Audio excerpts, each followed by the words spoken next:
I'm going to speak to people in North Korea, and I'm going to speak to my people who are over in North Korea, and a lot of things are happening. I have a good relationship with Kim Jong-un. That's a very important thing. I can now, I can now call him. I can now say, well, we have a problem. I told him, I gave him a very direct number. He can now call me if he has any difficulty. I can call him. We have communication. It's a very good thing. People are shocked that this is the kind of, they thought Trump was going to get in. He was going to start throwing bombs all over the place. It's actually the opposite. Well, that's President Trump, as you can see, on the White House driveway, talking to our Peter Doocy and the other White House reporters right after he talked to Peter's father, Steve Doocy. As you heard, he was talking about his planned phone call that's going to happen tomorrow with North Korean leader Kim Jong-un. This, of course, follows the historic summit with the North Korean dictator. Secretary of State Mike Pompeo, meanwhile, says a lot of work has to be done with the regime, including being able to identify its nuclear facilities. We have a reasonable understanding. It is incredibly important that we get a full understanding of that as quickly as possible, and as part of the efforts that will be undertaken in the week and weeks ahead, we will work with the North Koreans to come to have a fuller understanding of that so that we can begin to execute together the commitments that President Trump and Chairman Kim made. So we have a reasonable understanding, not a full one. John Hanna joins us, former National Security Advisor to Vice President Dick Cheney. John, welcome.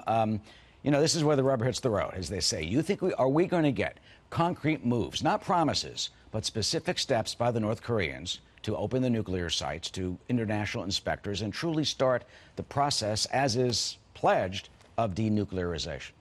Well, that's a $64,000 question, Eric. We've been at this for 25 years with the North. We've had lots of statements in the past that we're headed in that direction, a verified, complete, irreversible denuclearization, and yet we never get there. The promise of what the president did this week is that he established this personal relationship with Kim Jong-un. That's something dramatically new, but we still haven't yet actually advanced the ball on this goal that's most important to the United States of denuclearization. That's the challenge that Secretary Pompeo has got to get after, and I think he needs to get after it very quickly. We've got to see some results on what we need from North Korea sooner rather than later. What would you like to see?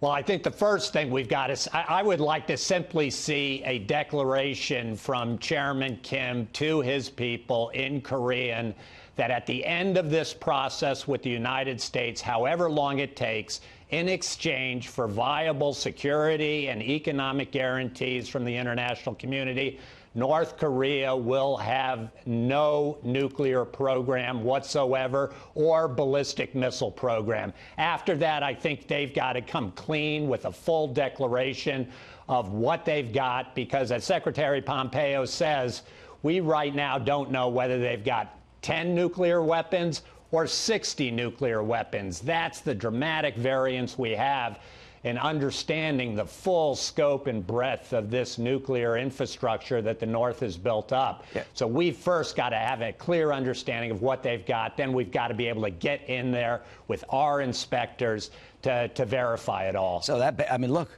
you're talking about a list. I mean, should they just provide a list? You've got nuclear warheads, you've got production facilities, you've got labs, you've got ballistic missile manufacturing sites, as well as the launch sites. I mean, do you expect that they will actually hand that over, or that'll be more of the same with their past behavior? They'll just, it's the old spinning and waiting and delaying, there's an old game in the streets of New York, watch the red, watch the black, watch the red, watch the black, and they just fool you. Yeah, no, if history is any guide, that's exactly the path that we're headed on. That is the danger of the process we're embarked on now, that the North, as in the past, will simply play for time. They'll reduce their international isolation, and gradually they will begin with this charm offensive to erode the international sanctions that the Chinese, the South Koreans, the Russians will all begin to drop off in terms of their enforcement of sanctions. And then the North, over time, will be free and clear to continue to build up its nuclear program, all the while getting some economic concessions.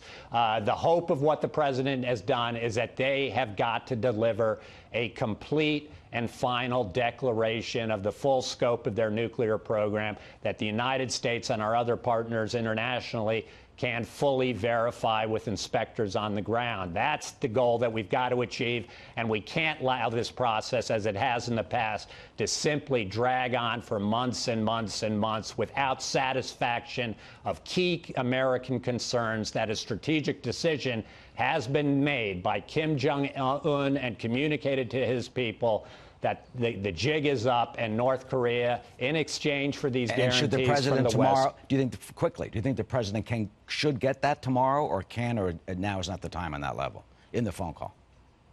I think it's the job of Secretary Pompeo and the diplomats, but the president has got to make clear that time is short, and these are the types of things that Secretary Pompeo has got to get satisfaction on when he sits across the table from Kim Jong-un.